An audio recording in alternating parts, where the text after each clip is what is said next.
आज देखता हूँ बिशु नाई का काम करने का मन है या नहीं तो मेरे बाल और दाढ़ी तो ऐसे बढ़ रहे हैं जैसे संन्यास लेना पड़ेगा। एक तो इस कॉलेरा की वजह से लोगों का बुरा हाल हो गया है।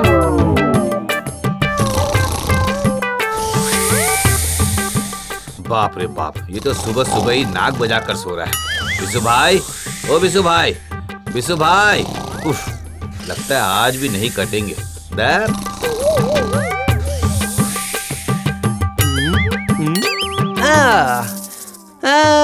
बड़े आए, सुबह आकर सोचा था कि काम करवा लेंगे, नहीं करवा पाए ना।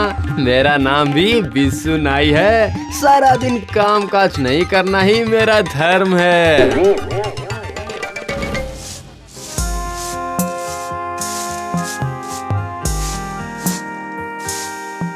बिशु की माँ, ओ बिशु की माँ, अंदर हो क्या?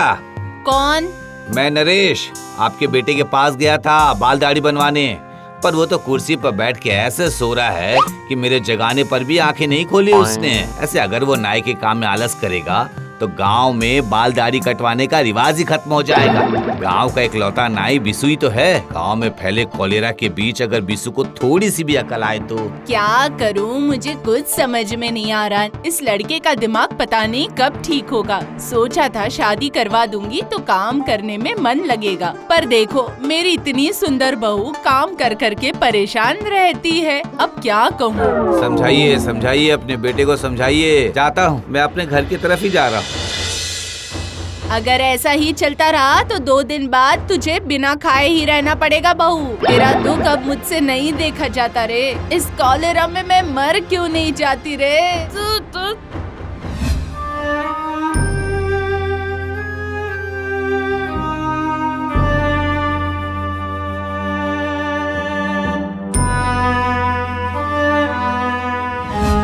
गांव की हालत देखी है? मैं देखकर क्या करूँगा? मैं क्या कोई डॉक्टर हूँ? क्या रे, तुझे अभी भी अकल वकल नहीं आएगी है ना? क्या रे? आएगी आएगी।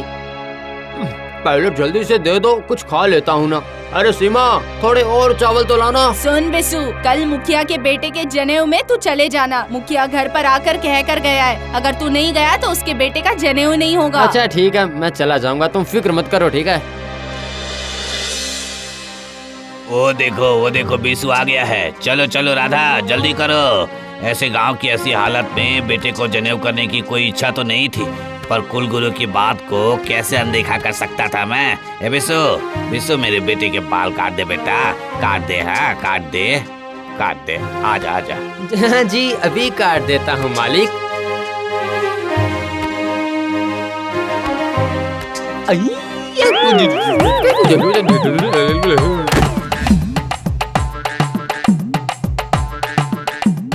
क्या हुआ बिशु को?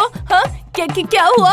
क्या बताऊं मैं, जैसे ही ये मेरे बेटे के बाल काटने गया कि चक्कर खाकर नीचे गिर पड़ा। तुम अपने बेटे को अपने पास रखो, अपने पास ही रखो। मेरे बेटे का जनेऊ भी नहीं हुआ। जाओ संभालो।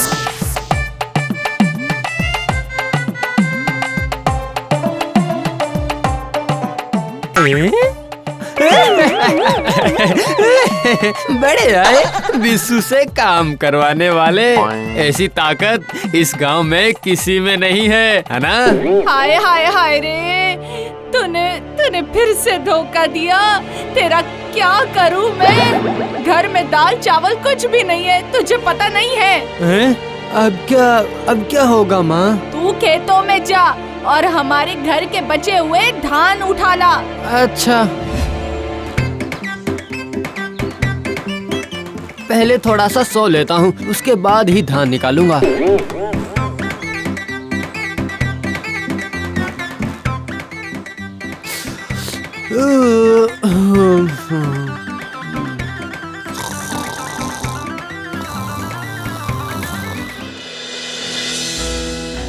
अरे बहू, बिशु तो अभी तक नहीं आया। जरूर वो सारा धान काट कर ला रहे होंगे, तभी इतनी देर हो रही है। माँ, ओ माँ, खाना दो। धान लेकर आया है? धान? कैसा धान? ओहो, दरअसल मैं थोड़ा सा सो गया था माँ, और कुछ नहीं। हाँ? क्या? हाय हाय हाय ऊपर वाले, ये सब और बर्दाश्त नहीं होता। तू अभी निकल जा घर से, निकल जा, चला जा। मेरे नजरों के सामने खड़े मत रहना, निकल जाए यहाँ से।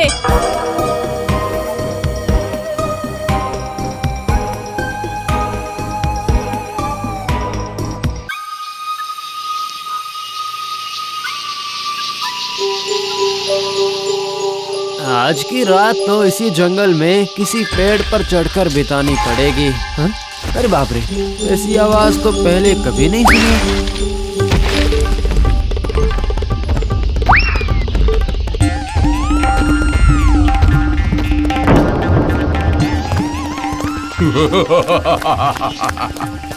अरे बच्चे, भागता कहाँ है? हाँ? मैं भाग नहीं रहा था। मैं तो ऐसे ही जोर जोर से चलता हूँ, जोर जोर से। पर आप इतने खुश क्यों हैं? जो अकेले ही नाच रहे हैं? नाचने की वजह से जंगल के सारे पेड़ अब टूट कर गिर ही जाएंगे। ये खुशी शिकार मिलने की है।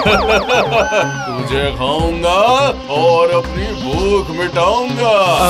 ये भी ठीक है। दरअसल मुझे भी अब शिकार मिल ही गया है। राजकुमार के निर्देश से 101 दैत्य पकड़ने के काम से ही तो निकला था ना मैं। ये जादुई बक्सा है, इसमें 100 पकड़ लिए मैंने, और एक तो मेरी आंखों के सामने ही खड़ा है। मतलब आपको पकड़ते ही मेरा काम खत्म हो जाएगा। रुकिए, आपको भी पकड़ लेता हूँ। ये देखिए, ये देखिए, देखिए। देखिए कैसे बंदी बना लिया है। अब बस राजकुमार को ये बक्सा देते ही मेरा काम खत्म। राजकुमार अब आपको काटेंगे या रखेंगे ये तो वही बता सकते हैं, मैं कुछ नहीं। क्या क्या क्या क्या कहा? ए भाई, मुझे छोड़ दो। मुझे बंदी मत बनाना है, मुझे बंदी मत बनाना। इसके बदले मैं तुम्हें गुप्त धन का पता बताऊंगा। गुप्त धन? तो फिर शायद मैं कुछ सोच सकता हूँ। तो फिर चलो चलो, तुम मेरे साथ चलो।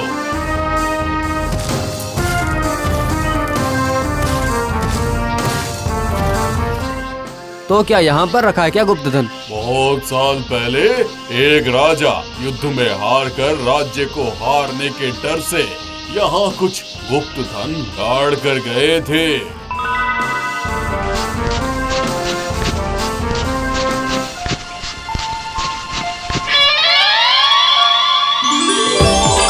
अरे ये तो सचमुच का गुप्त धन है, पर इतने से ही मैं पूरी तरह खुश नहीं हूँ। आपको कल सुबह एक और काम करना पड़ेगा मेरे लिए। हमारी जमीन का सारा धन निकालना पड़ेगा आपको।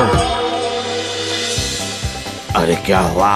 ऐसे सर झुकाकर कहाँ जा रहा है? मालिक की जमीन से धन निकालने के लिए, वरना मालिक बंदी बनाकर रख देंगे मुझे। छी छी छी छी छी छी छी छी, तूने हमारे दैत्य कुल का नाम डुबा दिया।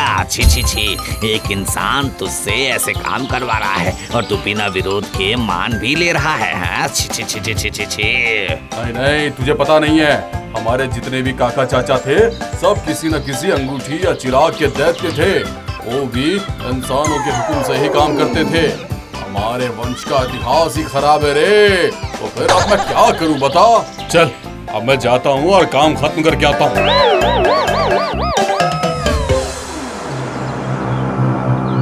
अरे बिस्सू, तू इतने दिनों तक कहाँ था? घर में इतना सब कुछ हो गया। क्यों, क्या हुआ है? अरे बाप रे, तुझे कुछ पता ही नहीं है। तेरी माँ कॉलेरे में चली गई रे। और माँ करती भी क्या, गांव में न तो कोई डॉक्टर है और न ही खाना है।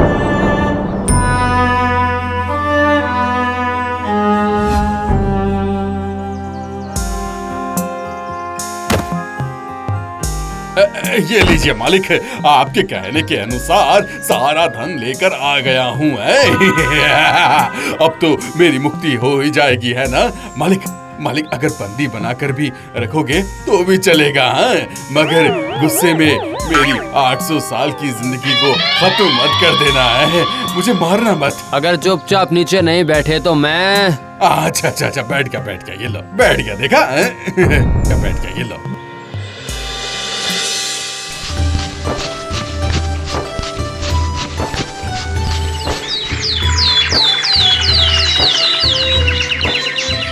अरे ये मैं नहीं हूँ, इसका मतलब अब मैं बंदी नहीं हूँ।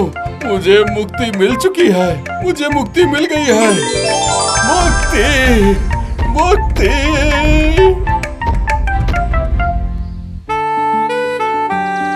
यह सब कुछ मेरी योग्यता या फिर मेरे परिश्रम से बिल्कुल नहीं मिला है। इसलिए ये कालरा जैसे मुश्किल घड़ी में गांव के लोगों के काम आएगा। और जो मैं कर सकता हूँ अच्छे से बाल काटना, अब से मैं वही करूँगा। धीरे धीरे गांव में कॉलेरा का प्रकोप कम हो गया, बिसु नाई के दान की वजह से। और बिसु अब पूरा दिन बाल दाढ़ी काट कर अपनी पत्नी के साथ सुखी जीवन बिता रहा था।